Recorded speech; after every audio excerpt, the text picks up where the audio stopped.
देवियों और सज्जनों, मैं कैप्टन विवेक जैन हमारे 12वें एपिसोड में आप सबका स्वागत करता हूं। यदि आपने मेरे पहले के वीडियो देखे हैं तो हमने अब तक चर्चा की है बैलेंस शीट, लाभ और हानि खाते और कुछ वित्तीय अनुपात की। विशेष रूप से मैंने समझाया अर्निंग पर शेयर, जिसे हम ईपीएस कहते हैं, प्राइस अर्निंग रेशियो, जिसे हम पी रेशियो कहते हैं, बुक वैल्यू, जिसे नेट एसेट वैल्यू भी कहा जाता है, और price book value ratio, PB ratio भी कहते हैं शॉर्ट में। साथियों, आज हम कुछ लाभप्रदता के अनुपातों पर चर्चा करेंगे, जिन्हें हम कह सकते हैं प्रॉफिटेबिलिटी रेशियोज।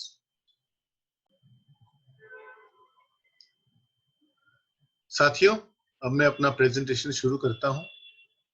आइए हम पहले समझें लाभांश उपज यानी डिविडेंड यील्ड। एक शेयर का लाभांश उपज उसके वर्तमान शेयर मूल्य के प्रतिशत के रूप में व्यक्त किया जाता है। यहां जैसे हमने लिखा है dividend yield, cash dividend per share divided by current price of the stock multiplied by 100। यानी कि जो भी अभी वर्तमान मूल्य है शेयर का, जो हमें डिविडेंड मिलता है, उस वर्तमान मूल्य के हिसाब से उसका क्या प्रतिशत उपज आता है। मान लीजिए जैसे हमने उदाहरण में यहाँ दिया है 500 रुपए किसी शेयर की वैल्यू है मार्केट में, और हमें कंपनी से उसका डिविडेंड मिला है 10 रुपए प्रति शेयर का। तो 10 को हम 500 से विभाजित करेंगे और 100 से गुना करेंगे तो 2% का लाभांश उपज आएगा। ये हम आगे चल के बताएंगे कि लाभांश उपज ज्यादातर अधिकतर अच्छी कंपनियों का कितना होता है, कितना होना चाहिए, और उससे हमें क्या लाभ हो सकता है। शॉर्ट में अगर हम समझें तो एक अच्छी बढ़ती कंपनी को अच्छा मुनाफा कमाती हुई और बाजार में जिसकी अच्छी पूंजी प्रशंसा के साथ पुरस्कृत भी है, अपने शेयर धारकों को लाभांश की एक उचित राशि का भुगतान करना चाहिए। औसतन यह देखा गया है कि ऐसी कंपनियां जो निवेशकों की प्रिय है, अपनी वर्तमान कीमत अनुसार 1 से 2% के बीच की वार्षिक उपज के साथ नियमित रूप से लाभांश की घोषणा और भुगतान करती है। यह काफी कम दिखाई दे सकता है, लेकिन इसे पूंजी प्रशंसा के साथ जोड़ा जाना चाहिए। लंबी अवधि के लिए रखा गया एक अच्छा शेयर कुछ समय पश्चात बाजार मूल्य में जरूर बढ़ेगा, और अगर कंपनी वर्तमान बाजार मूल्य पर 2% का भी लाभांश उपज शेयरधारकों को पुरस्कृत करने के लिए जारी रखती है, एक अच्छी लंबी अवधि के बाद यह शेयर के खरीद मूल्य पर बहुत अधिक उपज में तब्दील हो जाता है।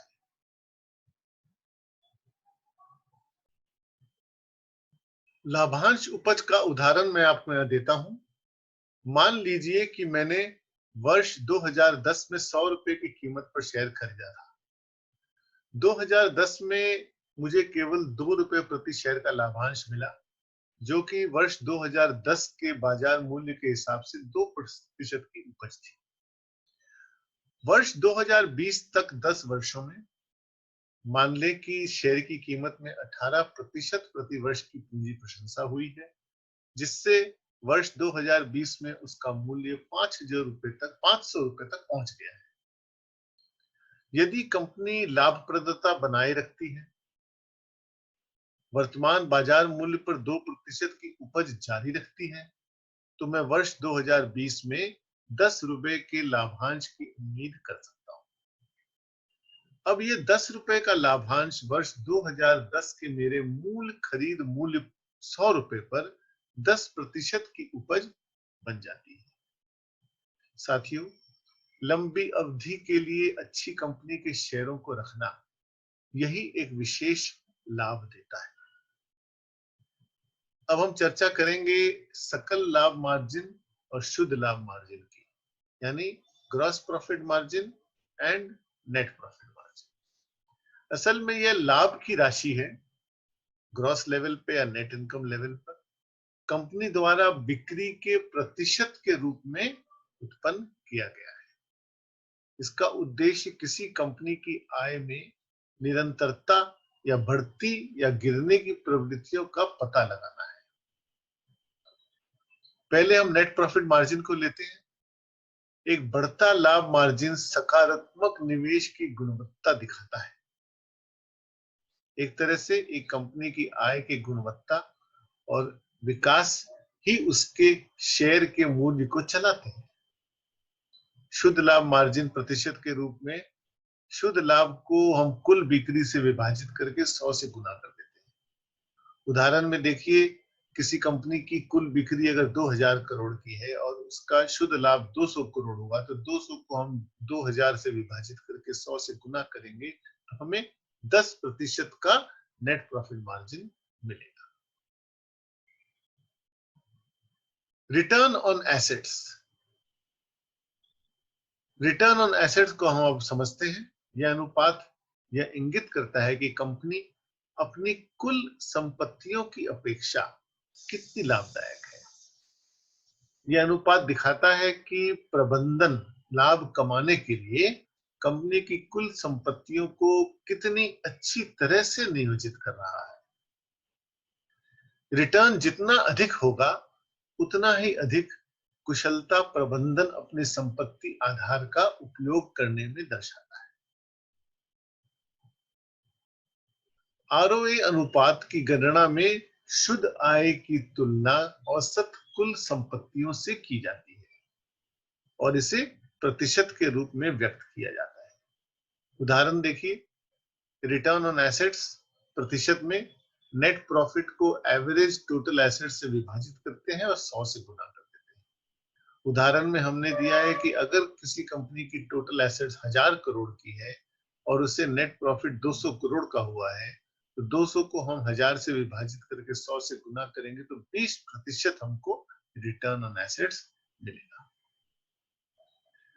रिटर्न ऑन इक्विटी, आरओई, यह अनुपात इंगित करता है कि एक कंपनी अपनी औसत शेयर धारकों की इक्विटी से अपनी शुद्ध आय की तुलना करके कितनी लाभदायक है। आरओई ये तय करता है कि शेयर धारकों ने कंपनी में अपने निवेश पर कितना कमाया। अनुपात प्रतिशत जितना अधिक होगा, उतना ही अधिक कुशल प्रबंधन अपने इक्विटी आधार का उपयोग करने में है और बेहतर रिटर्न निवेशकों के लिए है। आरओई का समीकरण इस प्रकार है। रिटर्न ऑन इक्विटी, शुद्ध आय को हम शेयरधारकों की इक्विटी से विभाजित करके 100 से गुना करते हैं। शेयरधारकों की इक्विटी का मतलब हुआ इक्विटी की पूंजी और संचित भंडार। जितना भी कंपनी ने रिजर्व्स में संचित किया है, उसको ओरिजिनल इक्विटी के साथ जोड़ा जाता है। मान लीजिए इक्विटी पूंजी और संचित भंडार मिला के 1200 करोड़ है और शुद्ध आय 200 करोड़ की होती है, तो 200 को हम 1200 से विभाजित करके 100 से गुना करेंगे तो 16% 7% का हमें आरओई मिलता है, 16.7%। ROCE, return on capital employed, नियोजित पूंजी पर रिटर्न अनुपात एक प्रतिशत के रूप में व्यक्त किया जाता है। ये बहुत ही कॉमन और बहुत ही पॉपुलर अनुपात है। कंपनी की ऋण देनदारियों को जोड़कर रिटर्न ऑन इक्विटी अनुपात का पूरक है और कंपनी की कुल नियोजित पूंजी को दर्शाता है। यह नाप अपनी उपलब्ध पूंजी आधार से रिटर्न उत्पन्न करने की कंपनी की क्षमता की बेहतर समझ के लिए ध्यान को केंद्रित करता है। फाइनेंशियल एनालिस्ट्स इस माप को बहुत नजदीकी से देखते हैं। वित्तीय विश्लेषकों का मानना है कि आरओसीई माप एक अधिक व्यापक लाभप्रदता संकेतक है, क्योंकि यह कंपनी की कुल पूंजी से प्रबंधक की आय उत्पन्न करने की क्षमता को मापता है। उदाहरण देखिए, शुद्ध आय को हम कुल नियोजित पूंजी से विभाजित करके 100 से गुना करेंगे। नियोजित पूंजी का मतलब हुआ शेयरधारक की इक्विटी, जिसमें हम देनदारियों की ऋण सब को ऐड कर लेते हैं। मान लीजिए 1500 करोड़ की नियोजित पूंजी है और शुद्ध आय हुई है 270 करोड़ की, तो हम 270 को 1500 से विभाजित करके 100 से गुना करेंगे, तो हमें आरओसीई मिलेगा 18%। डेट इक्विटी रेशियो, ऋण इक्विटी अनुपात एक बहुत ही महत्वपूर्ण और सांकेतिक अनुपात है, क्योंकि ये किसी कंपनी के कुल ऋण या देनदारियों की तुलना अपने कुल शेयरधारकों की इक्विटी से करता है। यह एक माप ऐसा है कि कितना आपूर्तिकर्ताओं, उधारदाताओं, लेनदारों, बैंकों, वित्तीय संस्थानों ने कंपनी को दिया है, बनाम क्या शेयरधारकों ने कंपनी को दिया है। तो ये कंपनी का टोटल लोन्स को शेयरधारकों की इक्विटी से तुलना करता है। काफी हद तक ऋण इक्विटी अनुपात शेयरधारकों की इक्विटी पर कंपनी के कुल ऋण की एक अच्छी तुलना प्रदान करता है। एक छोटे अनुपात का मतलब है कि कंपनी ने कम ऋण का उपयोग किया है और एक मजबूत इक्विटी की स्थिति में है, और ऋण पर ब्याज का भी कम बहिर्गमन होगा। ऋण इक्विटी अनुपात को हम कुल देनदारी या कुल ऋण से विभाजित करेंगे कुल शेयरधारकों की इक्विटी को। उदाहरण के तौर पर अगर 1200 करोड़ की शेयरधारकों की इक्विटी है और कंपनी ने 600 करोड़ का ऋण लिया है, तो ये रेशियो बैठेगा 0.5। बिल्कुल ही ऋण ना हो तो नेचुरली ये रेशियो 0 हो जाएगा, और जितना अधिक ऋण हम लेंगे उतना ये रेशियो बढ़ता रहेगा।